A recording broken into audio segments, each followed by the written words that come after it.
She is currently leading as the resident of CIRD at RMULC and serving as Deputy Head of Research and Development and a PAL mentor at RSRS. Assalamu alaikum, Amna. Thank you so much for joining us. And today she will be telling us all about data cleaning and descriptive statistics. Over to you, Amna.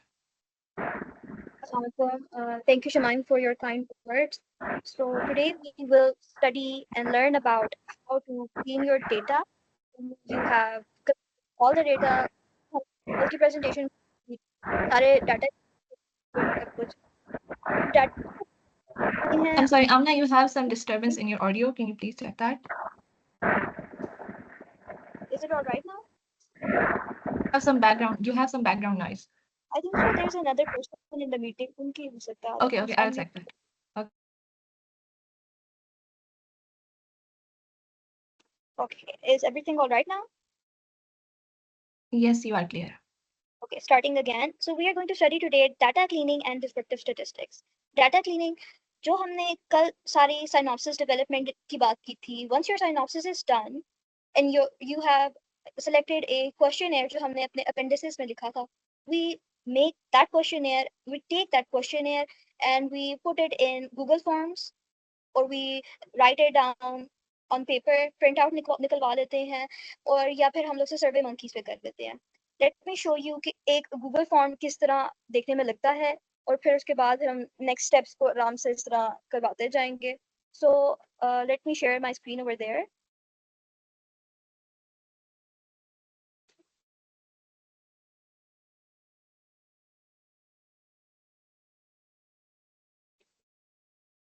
Alright, so this is a research form जो हम लोग बनाते हैं आमतौर पे. This was a research form that we made for our study on artificial intelligence. We started off by writing questions to demographic variables के होते थे, year of medical school, gender, academic background in computer science, have you undertaken or any additional course in computer science. ये कोई हमने अपने पास से नहीं develop किए क्वेश्चंस, ये वो सारे क्वेश्चंस थे जो हमने लिटरेचर रिव्यू करके एक वैलिडेटेड क्वेश्चन है ऑथर से इजाजत लेने के बाद डाले थे. तो ये नेक्स्ट स्टेप हमारे पास होता है. How do we do it? You just simply go in Google forms, open up a new form and then you start adding questions. यहाँ से आप questions new add कर सकते हैं. For example, this question is जिस तरह year of education हो गया, year of education, right? तो यहाँ पे आप इस तरह first year लिख सकते हैं, first year, second year, third year, fourth year,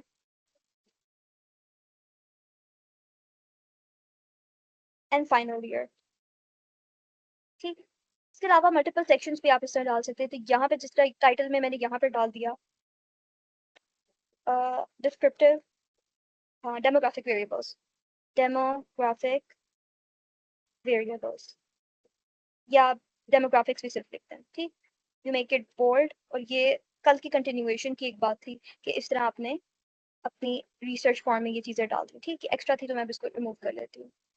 अब जब आप ये सारा डाटा यहाँ से कलेक्ट करवा लेते हैं, ये फॉर्म आप जाके फ्रेंड्स में सर्कुलेट करते हैं या आप खुद इसको फिल आउट करवा रहे होते हैं, तो you'll have a big chunk of data like this. और आप व्यू शीट्स में जाएंगे, you will view all your data over here. इस डेटा को अगर आपने अपनी रिसर्च में किसी यूजफुल फॉर्म में लेकर आना है, इस तरह तो बिल्कुल एक हैप्पैज़ार्ड सी चीज़ है और बिल्कुल भी अंडरस्टैंडेबल नहीं है कि ये क्या इस डाटा सेट में हो रहा है. तो इसके लिए हम एक सॉफ्टवेयर इस्तेमाल करते हैं SPSS. और ये जो सारा का सारा डाटा है इस फॉर्म में हमारा कंप्यूटर रीड नहीं कर सकता, उसको हम कंप्यूटर की ज़बान में कन्वर्ट करेंगे. That will be something recoding वगैरह. तो ये आपको ब्रीफ से ओवरव्यू दिया है. Now we are moving back to our slide. हम एक एक चीज़ सीखेंगे कि हम किस तरह इस तरह के डाटा सेट को SPSS में डाल के. आज के सेशन का स्कोप सिर्फ डिस्क्रिप्टिव स्टैटिस्टिक्स है, तो मैं आपको डिस्क्रिप्टिव स्टैटिस्टिक्स सिखाऊंगी. आइंदा आने वाले सेशंस में बाकी स्पीकर्स आपको इन्फरेंशियल स्टैटिस्टिक्स और इस तरह एडवांस करते हुए लेके जाएंगे. Okay, now we are moving back to our slides.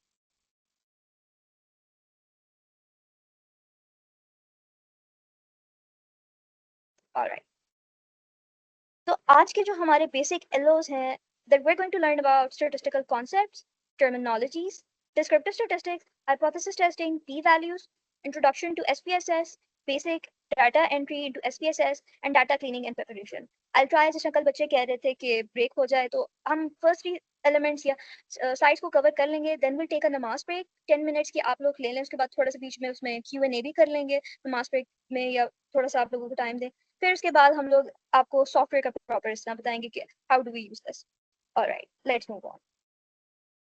सो सबसे पहले डाटा एनालिसिस सीखने के लिए आपके पास वेरिएबल्स का कॉन्सेप्ट होना चाहिए। अगर किसी बच्चे को ये चीज़ नहीं समझ आती, लेट मी नो, क्योंकि ये आपकी आगे आने वाले दिनों की ना एक फाउंडेशन है। If you don't understand what different type of variables are, what a variable is, आगे आपको चीज़ें बिल्कुल नहीं समझ आएंगी। तो आप मुझे रोक लें, मैं आपको दोबारा वो चीज़ें रिपीट करवा दूंगी ताकि एक स्ट्रॉन्ग कॉन्सेप्ट आपका buildup. So what is a variable? Data की ज़बान में वेरिएबल इज एन एलिमेंट और feature that is liable to change. So there are almost three types of variables. सबसे पहले तो मैंने यहाँ पे लिखा हुआ है independent and dependent variables. Then we have parametric, non-parametric variables, and there another type जिसमें आप categorical वगैरह वगैरह इस तरह के पढ़ रहे होते हैं, quantitative, qualitative, वो सब आगे। लेकिन अभी basic concept आपको यहाँ से लेके चलते हैं independent और dependent variable. Independent जिस तरह हमने पहले सुना हुआ है कि जो चीज़ किसी पे उसका इन्हिसार नहीं है, वो autonomous है। तो independent variable भी एक autonomous सी चीज़ होती है। It is a causative agent. Dependent variable किसी चीज पे डिपेंड कर रहा होता है। It is an effect of a thing, just amount of water. Water itself हमारे पास एक पॉजिटिव एजेंट है जो कॉज कर रही है ग्रोथ ऑफ प्लांट। जितना पानी ज्यादा होता जाएगा तो उस तरह ग्रोथ ऑफ प्लांट्स भी बेहतर होती जाएगी। सही। So this is kind of a concept. और आगे हम लोग इसको SPSS की टर्मिनोलॉजी या वेरिएबल्स जो हम लोग अपनी स्टडीज में इस्तेमाल करते हैं वो करते हैं। तो let's move on and see the examples. This is kind of an exercise. अगर आप अपने चैट बॉक्स में लिख लें, मैं भी ये डिस्कस करती हूँ, फिर मैं आपकी आंसर चैट बॉक्स में रीड करती हूँ। So we have to identify the dependent and independent variables from the following research question. Smoking as a factor for lung cancer. Okay. मुझे यहाँ पे नजर आ रहा है बोर्ड में कि smoking is a variable and lung cancer is another variable. इसमें से cause और effect क्या है? Can anybody tell me in the chat box? ये Q&A बॉक्स में आप लिख सकते हैं। चलो पहले का मैं खुद बता देती हूँ। Smoking is a causative agent, right? और कॉज का हमने क्या बात कहा था? It is an independent variable.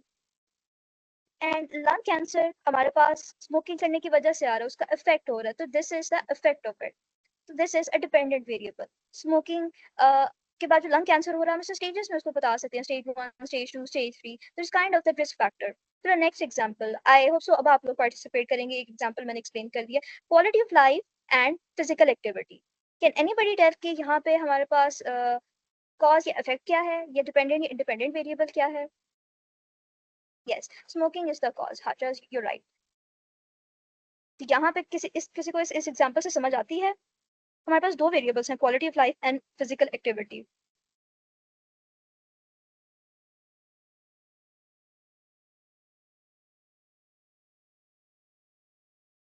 Alright, यहाँ पे जितनी एक इंसान की फिजिकल एक्टिविटी बेहतर होती जाएगी, जितना बंदा फिजिकली एक्टिव होगा, उसकी क्वालिटी ऑफ लाइफ बेहतर होती जाएगी। This is the cause, this is the effect.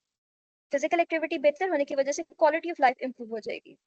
Next is association of self esteem with CGPA in medical students. Medical students की आपके CGPA ग्रेड्स आ रहे होते हैं, किसी के 4 GPA आ रहा होता है, किसी का 3 GPA आ रहा होता है। Will it affect self esteem? तो यहाँ पे ये पॉजिटिव एजेंट है and self esteem is the effect. कि CGPA जितना इंक्रीज करता जाएगा तो सेल्फ एस्टीम उतना ज्यादा इंक्रीज करता जाएगा। तो CGPA over here becomes the independent variable and self esteem becomes the dependent variable. Any questions till now? All right, we're moving on.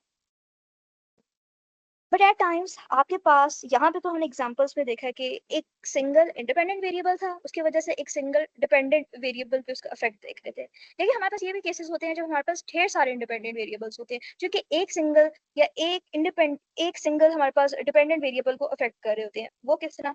Let's show you an example. Like maternal stress. Maternal stress को हमने for example हमने gynae ward के patient से data collect किया था and we use hospital anxiety and stress scale, right? उससे हमने stress की वैल्यूज निकाली थी which was a dependent variable. Demographics या हमने साथ ही जो दूसरा क्वेश्चन हमने इस्तेमाल किया था उसके अंदर हमने इंडिपेंडेंट वेरिएबल्स लिए थे, sleep quality, time spent on phone, diet and parity. And accordingly ये जो सारी की सारी चीजें थी मैटरनल स्ट्रेस को अफेक्ट कर रही थी कि जितनी अच्छी स्लीप क्वालिटी होगी मैटरनल स्ट्रेस की वैल्यू कम होती जाएगी, टाइम स्पेंड ऑन फोन जितना ज्यादा होगा मैटरनल स्ट्रेस ज्यादा होगा। व्हाई? क्योंकि टाइम स्पेंड ऑन फोन से टाइम वेस्ट हो रहा है और इस वजह से जो पर्पसफुल काम करने चाहिए थे उसके बजाय फोन पे टाइम स्पेंड हो जाता है। तो ये एक हमारी फाइंडिंग थी। डाइट जितनी अच्छी होती जा रही थी मैटरनल स्ट्रेस ज्यादा होता जा रहा था। पैरिटी लेवल जितना हाई हो रहा था स्ट्रेस उसकी वजह से हाई हो रहा था, क्योंकि हाउस होल्ड हेल्प ना मिलने की वजह से फीमेल्स वर एक्सपीरियंसिंग स्ट्रेस। तो कुछ इस तरह आपके इंडिपेंडेंट वेरिएबल्स का इंक्रीजिंग ये पॉजिटिव इफेक्ट आता है, कुछ का आपके डिपेंडेंट वेरिएबल पर नेगेटिव इफेक्ट आता है। ये वाली बात ज्यादा एक्सप्लेन होगी इन डिफरेंशियल स्टैटिस्टिक्स। डिस्क्रिप्टिव स्टैटिस्टिक्स में हम सिर्फ इसको करेंगे डिस्क्रिप्टिवली डिस्क्राइब कि कौन कौन से वेरिएबल्स क्या क्या कर रहे हैं। मतलब एक इंटरेक्शन हम डिफाइन नहीं करेंगे, लेकिन एक प्रेवलेंस रेट हम बता सकेंगे कि क्या चीज कितनी प्रेवलेंट है। Alright, moving on to the next example, self esteem. Self esteem is determined by a scale called Rosenberg's self esteem scale. That becomes our dependent variable. आज की exercise में भी I have brought values from Rosenberg's self esteem scale. उसको record करने की आपको उस तरह दिखाएंगे किस तरह हम लोग वो scale develop करते हैं, तो you'll get to know about it. So self esteem is a dependent variable. जो हम independent variables को देख रहे थे उसका effect कितना आता है। एज इंक्रीज करने से क्या सेल्फ एस्टीम पे कोई फर्क पड़ता है? फॉर एग्जांपल हमारी स्टडी में एज इंक्रीज करने की वजह से, क्योंकि एक्सपीरियंस इंक्रीज कर रहा है तो सेल्फ एस्टीम इंक्रीज हो रही है। ईयर ऑफ स्टडी, जैसे जैसे ईयर ऑफ स्टडी इंक्रीज करता जाता है तो साथ साथ आपकी सेल्फ एस्टीम इंक्रीज होती है। वो है क्योंकि एक्सपीरियंस लेवल स्टूडेंट्स में इंक्रीज हो रहा है। बीएमआई, बीएमआई जितना ज्यादा होता जाता है सेल्फ एस्टीम कम होती जाती है, बिकॉज स्टूडेंट्स फील शेम कि उनका वेट ज्यादा है या बॉडी शेम किया जाता है। तो दैट इज वाई बीएमआई ज्यादा होने की वजह से, ओबेसिटी ज्यादा होने की वजह से सेल्फ एस्टीम का वैल्यू ड्रॉप करी है। जेंडर, सेल्फ एस्टीम के अफेक्ट कर रहा है कोई जेंडर या नहीं, तो ये भी इस तरह की चीज हम फाइंड आउट कर सकते हैं। तो ये हमारे सारे हो गए साइड पे इंडिपेंडेंट वेरिएबल्स, ये सेल्फ एस्टीम हमारे पास डिपेंडेंट वेरिएबल। राइट, हमने पहला कॉन्सेप्ट में कवर कर लिया डिपेंडेंट और इंडिपेंडेंट वेरिएबल किस थॉट प्रोसेस है कि क्या कॉज है क्या इफेक्ट है। There are more types of variables as I mentioned earlier.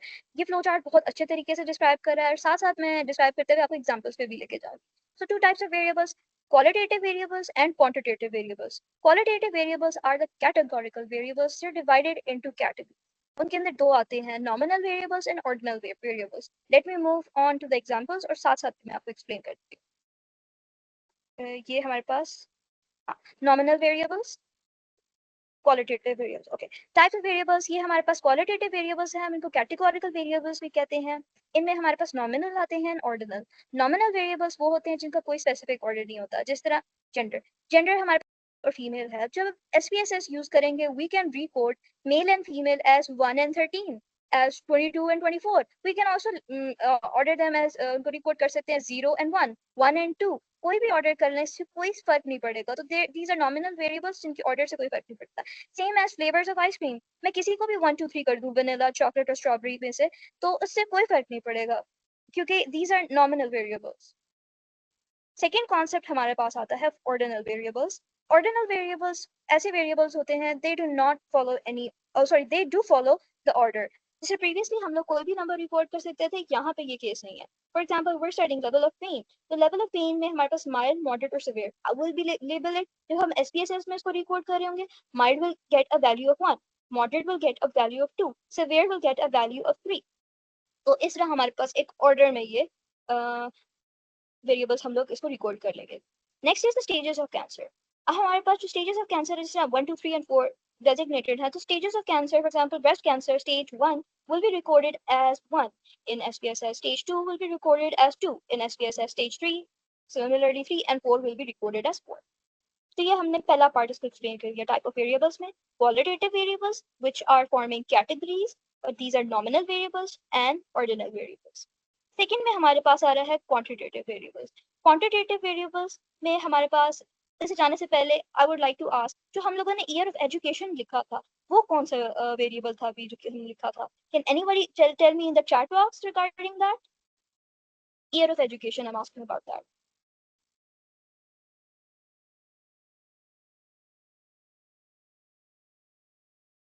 Yes, year of education is the ordinal variable क्योंकि इसके अंदर order आ रहा है, first, second, third, fourth and final year, right? So this is an ordinal variable. Okay. ये चीज होगी quantitative variable. Quantitative variables are also called as numeric variables. So we have two types, continuous and discrete. Continuous में हमारे पास इस तरह एक scale अगर आप अपने माइंड में रख लें, कॉन्टिन्यूस के अंदर हमारे पास पॉइंट्स या डेसिमल्स में भी आ सकती हैं और ये नंबर्स की फॉर्म में होते हैं। डिस्क्रीट में हमारे पास क्या कहते हैं, इंटीजर्स होते हैं, देर नॉट इन डेसिमल्स, आपके पास होल नंबर्स मौजूद होते हैं। तो ये आपके पास डाइकोटोमस भी हो सकते हैं, वन एंड। ये किस तरह है, let's see the examples. So type of variables, the quantitative variables or numeric variables. Continuous में हमारे पास outcomes that can take any value in a specific range. For example, weight. Weight आपका 50 kg भी हो सकता है, 49.8 भी हो सकता है, 72.5 kg हो सकता है, 91.8 kg हो सकता है। तो आपके weight पॉइंट्स ये डेसिमल्स में भी आ सकता है। और एक अगर आप स्केल अगर आप देखें अपने आपके ज्योमेट्री बॉक्स में जो है, तो उस पे जैसा मार्किंग है तो ये उसमें आ जाता है। Length of stay, length of stay in hospital हमारे पास आ सकता है, अगर हम डिपेंडिंग ऑन आवर्स कर लेते हैं, 4.5 आवर्स हॉस्पिटल स्टे हुआ था, 3 days, 72 आवर्स, ये हमारे पास आ सकता है। वेंटिलेटर फ्री डेज के अंदर भी इस तरह होता है कि 10.5 days, 10 days and a quarter of a day हम लोगों ने इतना टाइम स्पेंड किया। तो वेंटिलेटर फ्री डेज भी ना इस तरह यू कैन क्वांटिफाई टाइम, और टाइम हमारे पास इस तरह पॉइंट्स या डेसिमल्स में चला जाता है, तो एक प्रॉपर एक रेंज की बन जाती है। On the other hand dichotomous ये डिस्क्रीट वेरिएबल्स ये हमारे पास होल नंबर्स की फॉर्म में होता है, और dichotomous as a name indicates it can be like one of the two possibilities, yes or no, one or two. It does sound similar to categorical variables, लेकिन ये इसमें थोड़ा सा है ये सिमिलर, लेकिन ये है कि हम एक होल नंबर्स को डेजिग्नेट कर रहे होते हैं या हमारे पास आ रहा होता है। सो मोर्टेलिटी हमारे पास डेथ हो रही है और नहीं, तो ये हमारे पास है यस और नो, वन और टू के हिसाब से हम कर रहे हैं। रिलैप्स, रिलैप्स पेशेंट कर रहा है या नहीं कर रहा। And pass and fail similarly इसको भी हम सिर्फ वन और टू से रिपोर्ट कर देते हैं। तो ये discrete dichotomous it comes in this, just keeping in mind कि इसमें हमारे पास whole numbers हो रहा है। तो this is the concept of variables। अगर आप ये वाले माइंड में रख लेना, it would be very easy for you guys to get to know different types of variables। ये क्यों जरूरी है, आगे जब आप जाके inferential statistics पढ़ेंगे, chi-square test and t-test, आप regression analysis कर रहे होंगे, correlation, तो आपके माइंड में अगर ये वाली variables concept clear होगा, you'll be able to easily learn the assumptions। जब आप assumptions आ जाएंगी, then you'll be easily able to apply the statistical test। क्योंकि बहुत सारे बच्चों को SPSS में रिकॉर्ड तो करना आ जाता है, लेकिन just because they don't have the concept of variables they not able to use the data, या डाटा को किसी प्रॉपर फॉर्म में लेकर आए, वो गलत जगह पे गलत चीजें डाल देते हैं। There was another software other than SPSS Jamovi, उसके अंदर मुझे एक बड़ा मजे का एक फीचर ये लगा था कि उसके अंदर आपका सॉफ्टवेयर खुद ही इंडिकेट कर देता है कि कौन सा ऑर्डिनल, नॉमिनल या कौन सा आपका स्केलर वेरिएबल है। तो that was a really good thing over there. लेकिन SPSS में इस तरह का फीचर नहीं है। मोस्टली लोग SPSS यूज करते हैं, तो हम लोग SPSS ही यूज करेंगे, तो आप उसमें बताते हैं। So let's move on। और ये बात कि अगर आप लोगों को अभी ये वाले कॉन्सेप्ट नहीं क्लियर हुए of what are variables, dependent, independent and qualitative and quantitative variables, do let me know. If you don't know, Houston, we've got a problem, and it's going to be a big problem for you as we move forward and ma'am across। जी, discrete का दोबारा बताएं। discrete। Continuous ने discrete. Continuous अगर आप जिस तरह numbers हो, हम डेसिमल्स के फॉर्म में नंबर लेते हैं ना, एक पूरी रेंज होती है। आप करें 1, 1.1, 1.2, 1.3, 1.4, 1.5, 1.6, 1.7, 1.8, 1.9 और फिर उसके बाद 2। तो ये पूरी एक रेंज हो जाएगी। डाइकोटोमस में क्या होगा, 1 और 2। ठीक, डिस्क्रीट डाइकोटोमस ये होल नंबर्स की बात करें तो ये 1 और 2 होगा। यहाँ पे पूरी रेंज आ रही है और यहाँ पे 1 और 2 आ रही है। सही हो गया, समझ आ गई बात? Yes ma'am. I have a question। Let's move on। तो जो जेंडर है मेल और फीमेल, ये नॉमिनल है कि डिस्क्रीट है? बस डिस्क्रीट में भी आप जैसे कि रिलैप्स, यस और नो आ जाता है, पास और फेल आ जाता है, तो इसके अंदर जेंडर भी तो आ सकता है डिस्क्रीट में। आ सकता है, लेकिन ये वो क्या कहते हैं, that comes in the nominal category. अगर आप जब SPSS में करे होंगे ना, तो आपके पास वो ऑप्शन ही आती, नॉमिनल की आती है, तो मैंने इसमें डाल दिया। तो या this is something like this, लेकिन ये सिमिलर चीजें हैं, डिस्क्रीट, डाइकोटोमस और ये वाली चीज। लेकिन बस ये कॉन्सेप्ट इसके अंदर है इसको डिस्क्राइब करने के लिए कि यहाँ पे होल नंबर्स की फॉर्म में होता है एज कम्पेयर टू क्वांटिटीज। ये हम क्योंकि क्वांटिटेटिव या न्यूमेरिकल वेरिएबल्स की बात कर रहे हैं, उसमें तो सिर्फ कैटेगरीज है ना, तो यहाँ पे हमारे पास नंबर्स की फॉर्म में होता है। हाँ, यहाँ पे थोड़ी सिमिलर कॉन्सेप्ट है इस चीज पे। Alright, let's move on. Descriptive statistics में हम लोग 3 मेजर चीज कवर करेंगे और ये तकरीबन हाफ एन आवर्स में लग जाएगा। उसके बाद हम कोशिश करते हैं आप लोगों को नमाज ब्रेक भी दे दें। तो डिस्क्रिप्टिव स्टैटिस्टिक्स में हम लोग पहले टेस्ट ऑफ नॉर्मेलिटीज के बारे में पढ़ेंगे, मेजर्स ऑफ सेंट्रल टेंडेंसी पढ़ेंगे, मेजर ऑफ डिस्पर्शन पढ़ेंगे। हो सकता है टेस्ट ऑफ नॉर्मेलिटी उन बच्चों के लिए एक नई चीज हो जिन्होंने सीमेट नहीं पढ़ी इन 4th year.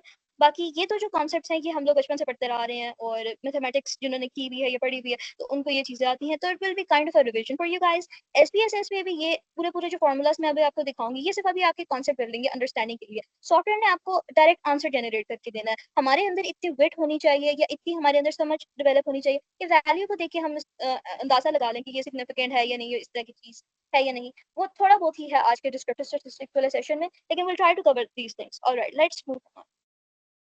So test of normalities. Test of normalities में सबसे पहली चीज we're going to study is skewness and kurtosis. Skewness, as a name indicates, is the asymmetry of data of distribution. So what is that asymmetry of data of distribution? आपको एक figure से explain करते हैं. This is a normally distributed data. अच्छा, दो concepts हमारे पास होते हैं. Data can be normally distributed and non-normally distributed. Normally distributed data की representation एक हमारे पास bell shaped curve की आ रही है. यहाँ पे maximum जो values होती हैं वो mid पे होती है और जो हमारे पास outliers की side पे values होती है ना तो वो हमारे पास कम होती है. तो gradually इस तरह increase हो रही थी uniformity show करे थे. एक symmetrical data set में हमारे पास mean, median, mode की values एक जितनी होती है. तो this is a normally distributed data.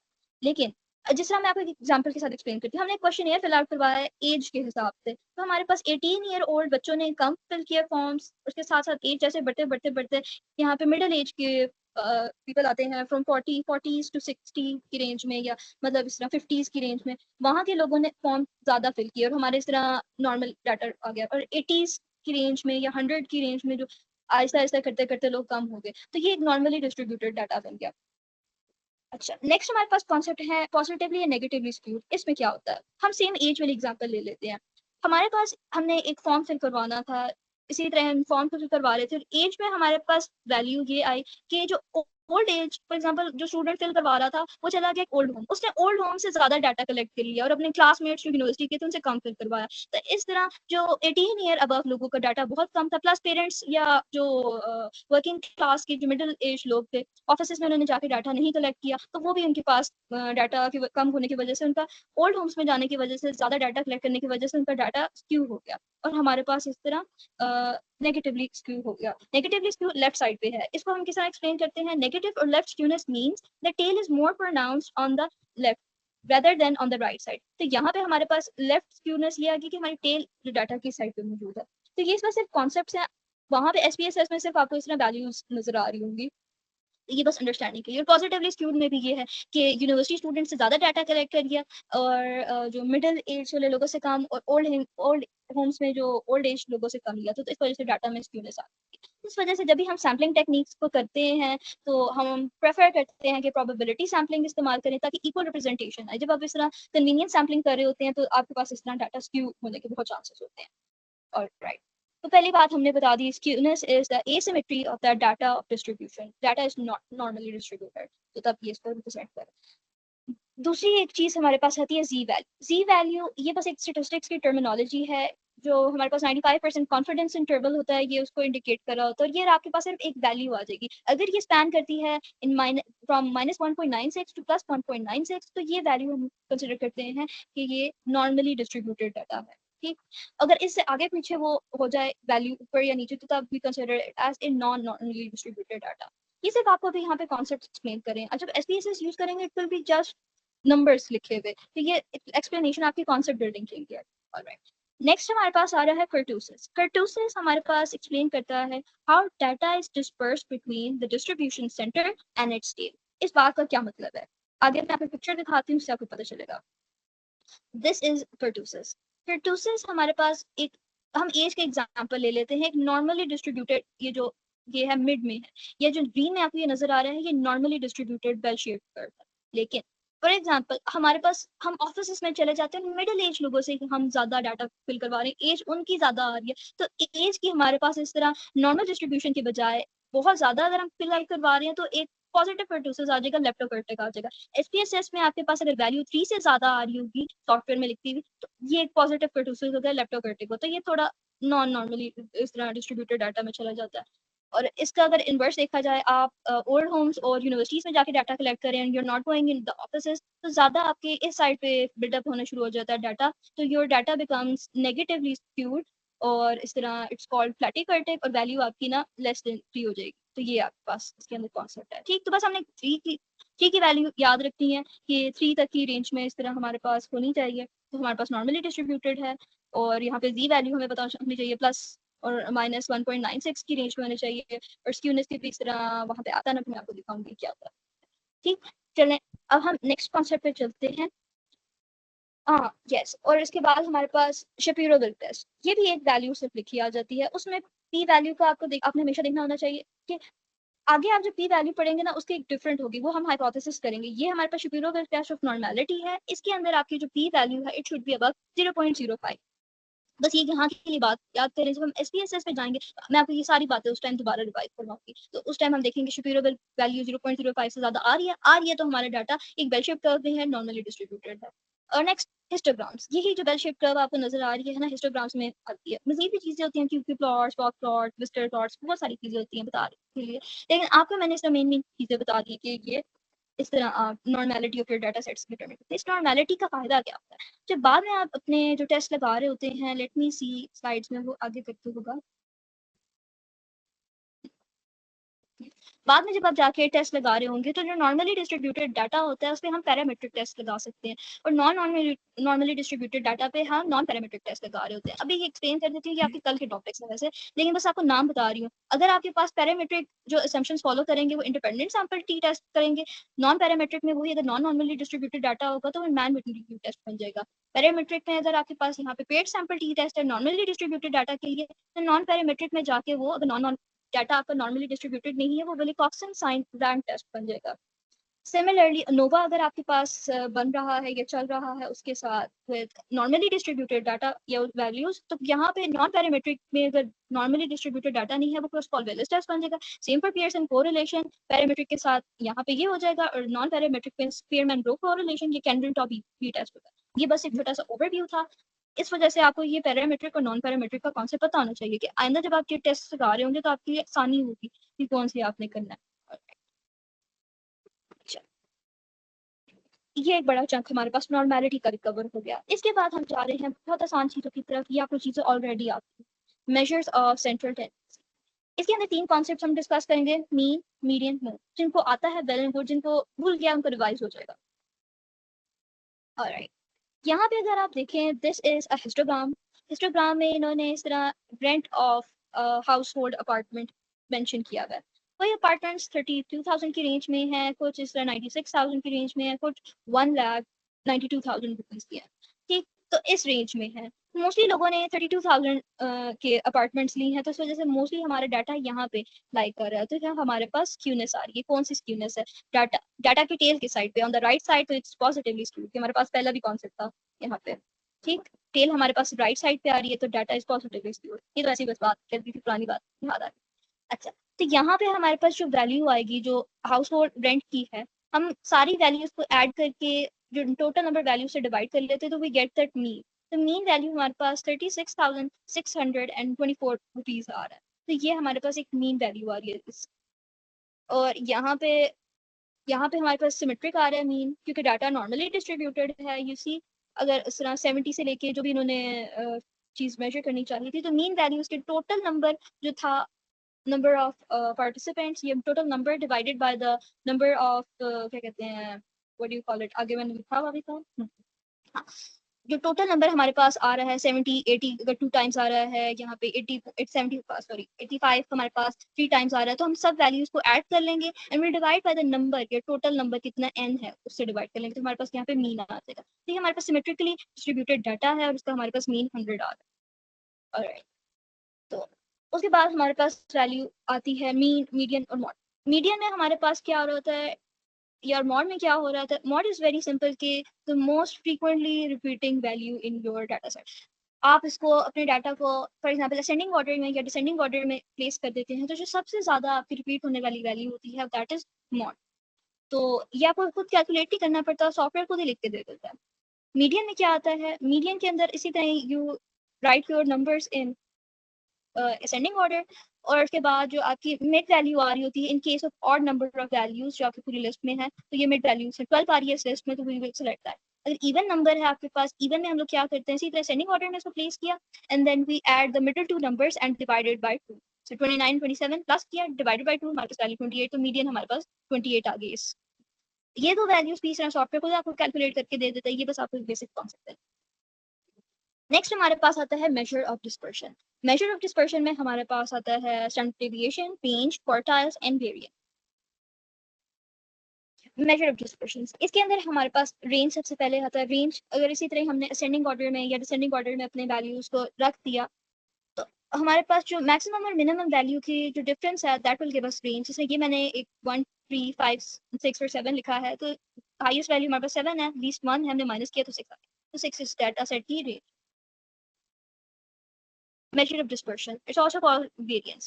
Variance को आप एक इस कॉम्प्लेक्स फार्मूला से कैलकुलेट करते हैं। वैसे फार्मा जो लोग पढ़ते हैं तो वो शुरू में इसी वेरिएंस के फार्मूला को यूज करते हैं। इट्स नॉट दैट डिफिकल्ट, देखने में अगर इस तरह लग रहा है somebody seeing it for the first time। तो x1 हमारे पास एक ऑब्जर्वेशन होती है और x बार हमारे पास उसका एवरेज होता है, वी माइनस इट और उसको हम स्क्वायर ले लेते हैं, और and we divide it by the total number of values in the data set जो हमारे पास है minus it by 1।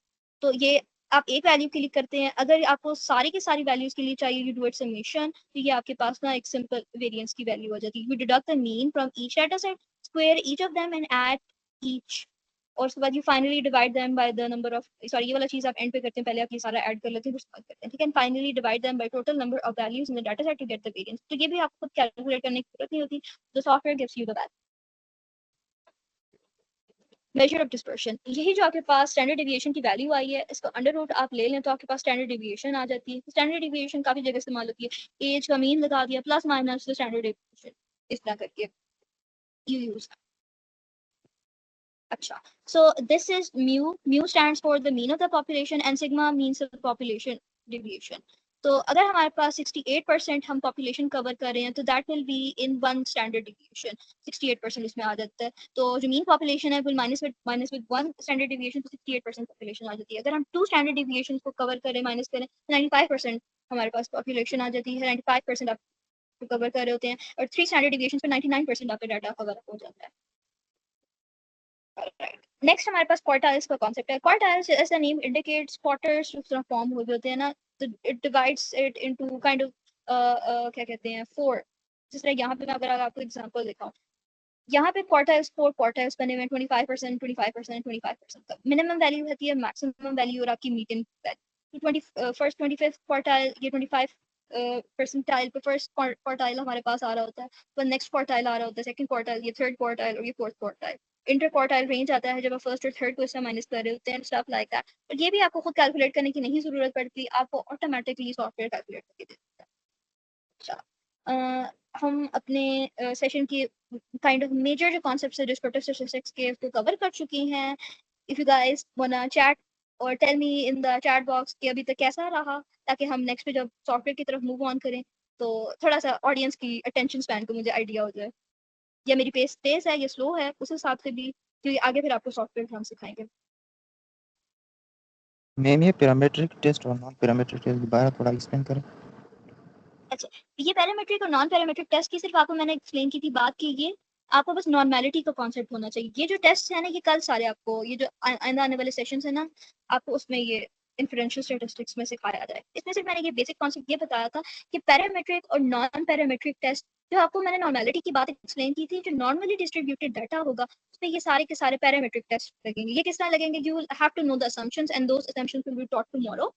और नॉन पैरामीट्रिक में आपका नॉर्मली डिस्ट्रीब्यूटेड डाटा है उसके ऊपर लगाते हैं, और इनकी भी सेपरेट असम्पशंस होती हैं, तो आप फिर ये वाले लगाते हैं, ठीक। तो ये इनके, ये नॉर्मल डाटा के लिए होता है और ये उसका नॉन नॉर्मल अल्टरनेटिव होता है, अगर आपके वो असम्पशंस फॉलो हो रहे हैं। असम्पशंस भी क्या होते हैं आपको बता ही देते हैं यहाँ पे। जिस तरह इंडिपेंडेंट वेरिएबल अगर आपके पास कैटेगोरिकल आ रहा है, डिपेंडेंट वेरिएबल कॉन्टिन्यूस है, तो यूल अप्लाई टी टेस्ट। ये किस तरह लगाना है SPSS पे, ये सारा आपको ना कल बताएंगे, बस मैं आपको ये सब बेसिकली बता देती हूँ क्योंकि आपने क्वेश्चन पूछा था।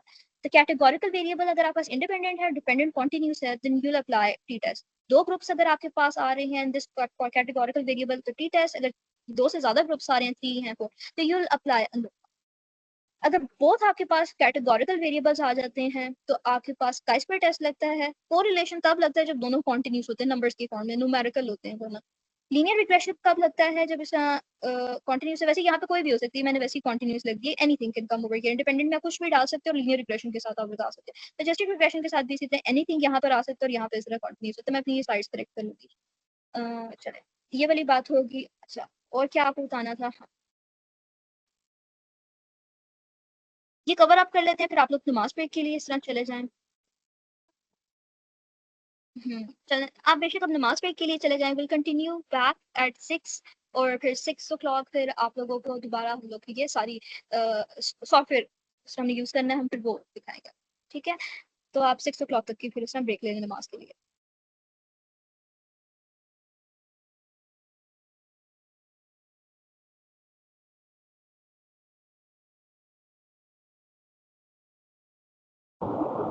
मीनवाइल अगर किसी का कोई सवाल है तो वो पूछ सकते हैं, एंड जिन लोगों के कल कुछ क्वेश्चंस रह गए थे वो भी अभी डिस्कस कर सकते हैं।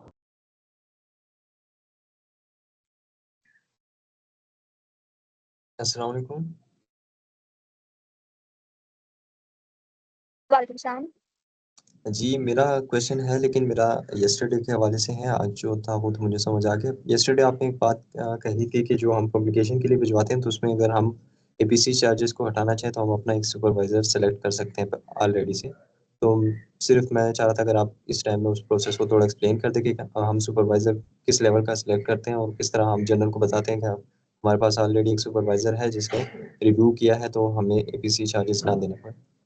अच्छा, ये एपीसी चार्जेस के बारे में आपको बता दी। जो सुपरवाइजर वाली मैंने बात की थी ना, मैंने इस सेंस में की थी, क्यूरियस एक जर्नल है ना, वहाँ पे अगर आप अपना करेक्ट मैन्युस्क्रिप्ट भेजते हैं तो आपको अगर उसके अंदर कोई गलती ना हो तो तब वो उसको एज अ फ्री पब्लिकेशन आपकी वो कर देते हैं, जो कि मोस्टली नहीं होता। स्टूडेंट्स हम लोग लिख रहे होते हैं तो हमारी एरर्स होते हैं। तो मैंने कहा था आप अपनी यूनिवर्सिटी सीमेट डिपार्टमेंट के कोई भी टीचर के पास चले जाएं, आपका अपना सुपरवाइजर है, उनको कहीं गलतियां करेक्ट करें। ये जर्नल नहीं करेगा, ठीक है, कि आपने अपनी ओन पे एफर्ट करना है अपना मैन्युस्क्रिप्ट ठीक करने के लिए, और जर्नल को किसी सुपरवाइजर का नाम भी नहीं देना आपने, ठीक। आपने जर्नल को अपना सही करेक्टेड मैन्युस्क्रिप्ट देना होता है। जैसे हम स्टूडेंट्स हैं, हम करते हैं डाटा एनालिसिस और ये सारी चीजें, और उसके बाद हम लोग मैन्युस्क्रिप्ट बना लेते हैं, तो उसके अंदर काफी मिस्टेक्स होती हैं। Instead of just giving it to the journal, it's better कि आप अपने सुपरवाइजर या इस तरह के किसी सीनियर के पास ले जाएं जो रिसर्च वगैरह में अच्छा है, लेकिन पॉइंट आउट योर मिस्टेक, बजाय ये कि जर्नल को आप भेजें फिर वो गलतियां पॉइंट आउट करें, फिर पीयर रिव्यूअर आपके इस तरह कहे कि this this article is not up to the mark, तो आपका आर्टिकल रिजेक्ट हो जाए। तो इट्स बेटर कि आप अपने ओन पे एक इस तरह अपने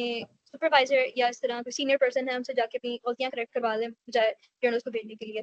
जर्नल सिलेक्शन का आपका लास्ट में होगा, फिजान शहजाद लेंगे आपका सेशन, उसमें वो डिस्कस करेंगे। तो ब्रीफली ये बात है कि कुछ जर्नल्स होते हैं जो पेड ले रहे होते हैं, एपीसीज उनकी होते हैं, कुछ फ्री ऑफ कॉस्ट होते हैं। सब पाकिस्तान के लिए मोस्टली जर्नल्स ना 50% ऑफ कर देते हैं, हम लोग लो मिडिल इनकम कंट्री में आते हैं। तो कुछ होते हैं जर्नल्स जो कि आपको 100% वेव कर देते हैं। कुछ कंट्रीज होती हैं जैसे नेपाल हो गया, अफगानिस्तान, ये जो बहुत इनकी इकोनॉमी लो होती है, तो उनको टोटली फ्री ऑफ कॉस्ट ये इंटरनेशनल जर्नल्स दे रहे होते हैं। और इनमें भी सारे टाइप्स एंड कैटेगरीज होगी। More on than on this towards the end of this series तो आपको तब एक्सप्लेन किया जाएगा। तो मेरे हिसाब से आपको ये लास्ट है, ठीक, आपको समझ आ गई? Okay, thank you. जी, जी sir.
Assalamualaikum Shamaim, is everybody back now? Should I start?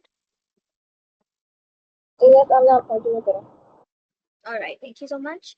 अच्छा, so we're back और हमने पहला जो अपना LO या पहला जो set of जो चीजें हमने cover करने की सेशन की हमने कर ली, जिसके अंदर हमने different type of variables पढ़े. उसके बाद हमने देखा कि what is normality, we learned about the descriptive test. अब हम practical side of our data analysis के जा रहे हैं. उससे पहले आपको चंद कॉन्सेप्ट्स मैं आपको क्लियर कर दूंगी रिगार्डिंग पी वैल्यू और फिर हम लोग जाते हैं साइड पे. ठीक, तो ये काइंड ऑफ एंड स्लाइड्स क्या था, तो यही मैंने आपको शुरू में भी दिखाया था. एक गूगल फॉर्म होगा, उसके अंदर you go and view in sheets like this, you tap it over there. साथ में आपके पास इस तरह आ जाएगी कि वेयर आर द फाइल्स और ब्ला ये वाली सारी चीजें. यू गो टू डाउनलोड को क्लिक करेंगे, माइक्रोसॉफ्ट एक्सेल आ जाएगा. एक्सेल फॉर्मेट में आपने इसको डाउनलोड कर लेना है. ठीक, okay. So let's move on to SPSS. और SPSS पे जाने से पहले आपको थोड़ी बहुत जो स्लाइड्स एंड की रह गई थी कि हमारे पास इस तरह के रिजल्ट्स आ जाएंगे. इसको एक्सप्लेन हम तब करेंगे जब हम ऑलरेडी जो सारा किया हुआ है उसको हम कर लेंगे. तो आपको फिर थोड़ा बहुत ये जो ग्राफ्स भी बने हुए वो भी बनाना सिखा दूंगी किस तरह करना है, इंटरप्रेट किस करना है. हाइपोथेसिस टेस्टिंग की छोटी सी बात हम लोग कवर कर लेते हैं. सो what is the mystery of P value आपने बहुत जगह सुना होगा. P value is just like a clue in our investigation. It helps to tell us के whether or not our hypothesis uh, is significant or not. Is it by chance कि हमारे पास ये value आई है या नहीं? So what is P value? P value should be less than 0.05 for your hypothesis to be accepted. ये 0.05 की क्या value है? इट इज आउट ऑफ 100, तो ये 5% बनता है. ये 5% क्या है? It is the margin of error, और या बाय चांस आपकी वैल्यू आ रही है.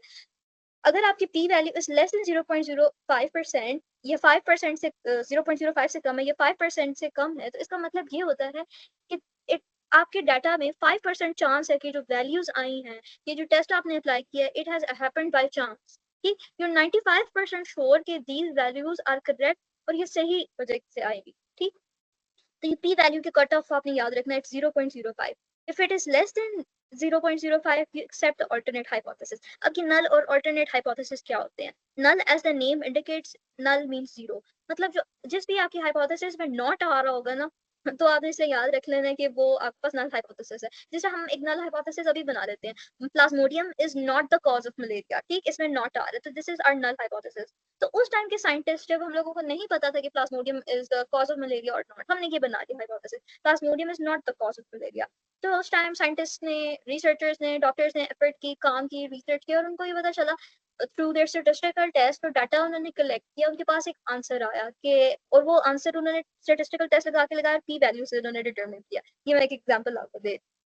तो पी वैल्यू उनकी आई लेस देन 0.05, तो उनको अपनी नल हाइपोथेसिस जो थी plasmodium is not the cause of malaria, उसको रिजेक्ट करना पड़ा, and they had to accept the alternate hypothesis that was that plasmodium is the cause of malaria. Right, तो इस तरह उन्होंने अल्टरनेट हाइपोथेसिस एक्सेप्ट कर ली. फॉर एग्जांपल, इस तरह का केस होता कि हमारे पास प्लाज्मोडियम ना होता कॉज ऑफ मलेरिया, तो उनकी